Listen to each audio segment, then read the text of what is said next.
வணக்கம் நண்பர்களே, இயற்கை இளமை சேனலில் மீண்டும் உங்கள் கவிதா. எல்லோரும் எப்படி பார்க்கீங்க? நல்லா இருக்கணும். அதை தான் எப்பயுமே நான் கடவுள்கிட்ட கேட்பேன். எப்பயுமே நம்மளுடைய முன்னோர்கள் ரொம்ப புத்திசாலின்னு அடிக்கடி சொல்லிகிட்டே இருப்பேன் இல்லையா? என்ன காரணம்லாம் என்னை கேட்காதீங்க.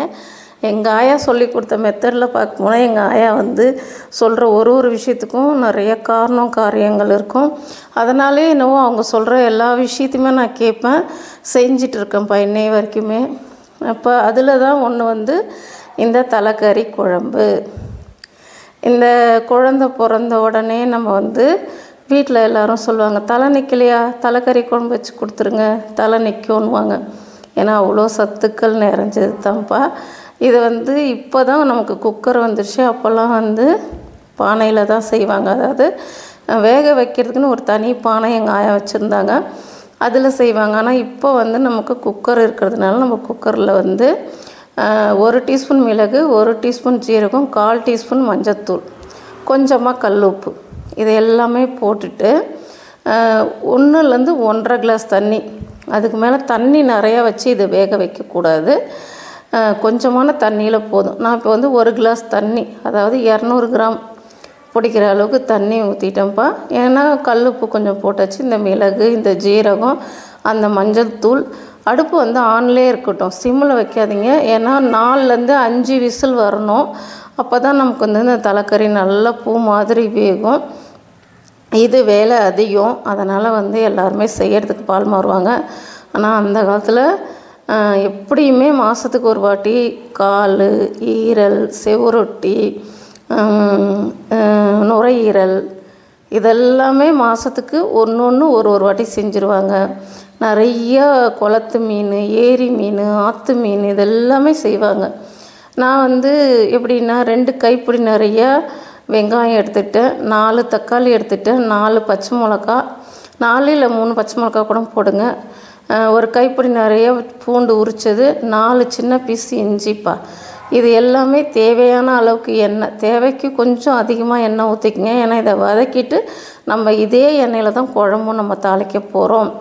இப்போ நான் தேங்காய் ஒரு மூடியில் அந்த கருப்பு முக்கால்வாசி இல்லாத மாதிரி நான் உட்காந்து பொறுமையாக சீவி கட் பண்ணி எடுத்துட்டேன்ப்பா. இப்போ அந்த தேங்காய், அப்புறம் நம்ம கட் பண்ணி வச்சுக்கிற தக்காளி, வெங்காயம், இஞ்சி, பூண்டு, தக்காளி, பச்சை மிளகா, அவ்வளோதான்.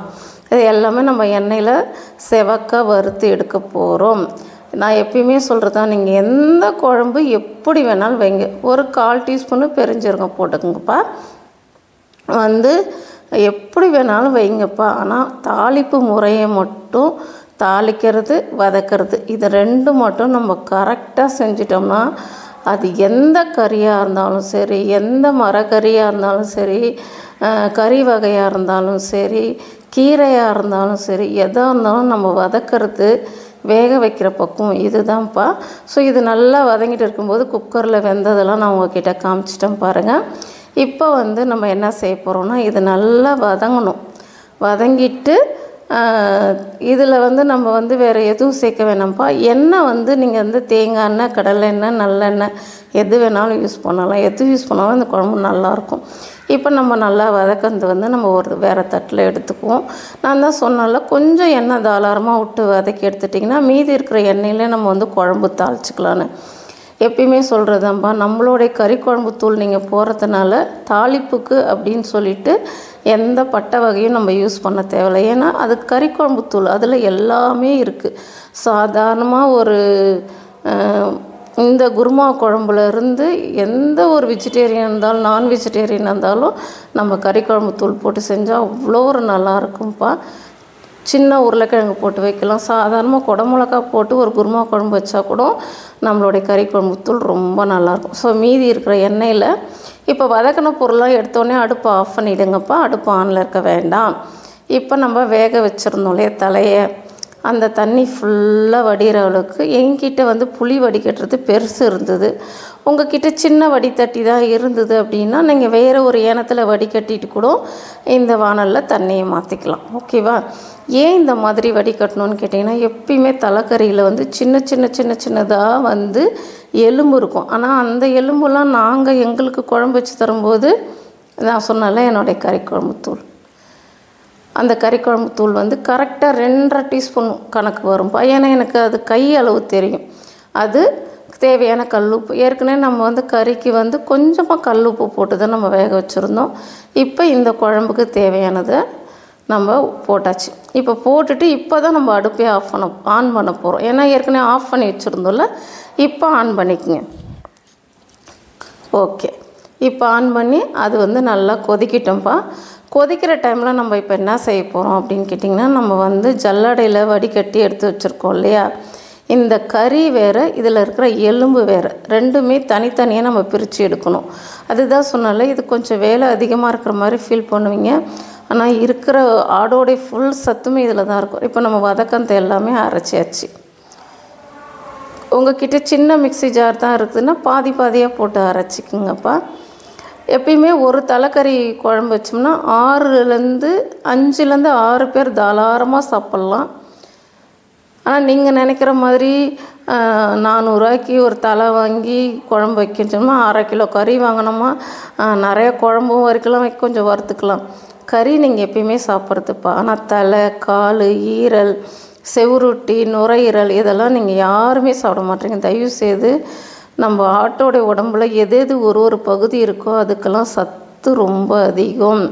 அதனால தான் நம்ம முன்னோர்கள் வந்து இதெல்லாம் சாப்பிட்ணும் அப்படின்னு சொல்லியிருக்காங்க. நீங்கள் நிறைய பார்த்தீங்கன்னா இதெல்லாம் சாப்பிட்றது நிறைய பேர் நிறுத்தினதுனால நிறையா பிரச்சனைகள் நமக்கு வர ஆரம்பிச்சிடுச்சு. இப்போ நம்ம இந்த குழம்பு கொதிக்கிற நேரத்தில் நம்ம என்ன செய்ய போகிறோம் அப்படின்னு கேட்டிங்கன்னா, முதல் விஷயம் அந்த எலும்பு தனியாக எடுக்க போகிறோம், சதைப்பகுதி தனியாக எடுக்க போகிறோம்.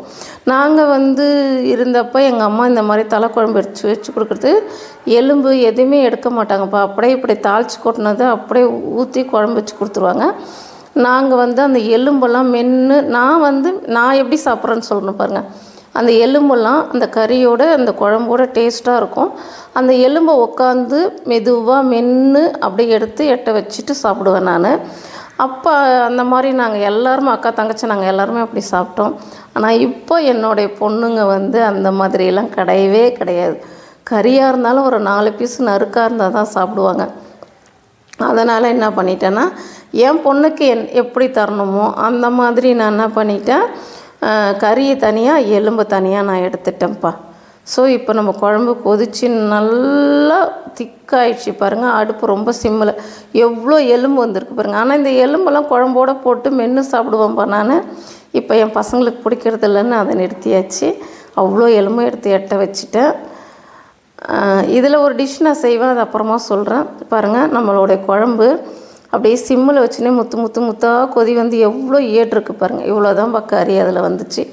இதில் ஒரு பீஸ் கூட எலும்பு இல்லாமல் உட்காந்து சீராக எடுத்தோம்ப்பா. ஏன்னா நம்ம சம்பாதிக்கிறதே நம்ம பொண்ணுங்க, நம்ம பசங்களுக்கு தான். ஸோ எங்கள் அக்கா பசங்களை எப்பயுமே நான் பிரித்து பார்த்ததே கிடையாது. இந்த ஜென்மத்தில் இவங்களோட நான் இருக்கிறேன். அடுத்த பிறவி எப்படியோ அதெல்லாம் எனக்கு தெரியாது. எது செஞ்சாலும் எங்கள் அக்கா வந்து எனக்கு கொடுத்துருவாங்க. நானும் அப்படி தான் எங்கள் அக்காவுக்கு செஞ்சு கொடுத்துருவேன். இப்போ எவ்வளோதான்ப்பா. இந்த குழம்பு வந்து ஒரு கொதி வரணும். ஆல்ரெடி நம்ம வந்து ஏற்கனவே நல்லா வெந்தது தான். உங்களுக்கே தெரியும், ஒரு கறி எலும்பை விட்டு எட்ட வர அளவுக்கு வெந்துச்சுன்னா கறி நல்லா பூ போல் வெந்திருக்குன்னு அர்த்தம். அவ்வளோ எலும்புலேருந்து நான் அவ்வளோ கறி எடுத்திருக்கேன் பாருங்கள். இப்போ நான் வந்து உப்பு டேஸ்ட் பண்ணேன். எனக்கு குழம்புல உப்பு கொஞ்சம் கம்மியாக இருந்துச்சு. அதனால் கொஞ்சம் ஒரு 4 கல் உப்பு போட்டுக்கிட்டேன். இப்போ குழம்பு நம்ம வந்து கறி போட்ட பிறகு நம்ம மசாலாலாம் மிக்ஸ் ஆகி ஜஸ்ட்டு ஒரு கொதி வந்து ஏடெல்லாம் பிரிஞ்சால் போதும். இப்போ நம்ம அதெல்லாம் ஏடெல்லாம் பிரிஞ்சதுக்கப்புறம் நம்ம லாஸ்ட்டாக என்ன செய்ய போகிறோம் அப்படின்னிங்கன்னா, வடகம், கருவேப்பிலை, கொத்தமல்லி போட்டு சூப்பராக ஒரு தாளிப்பு. நீங்கள் வந்து இப்பயும் சொல்கிறத எந்த எண்ணெயில் வேணாலும் தாளிச்சிக்கலாம்ப்பா.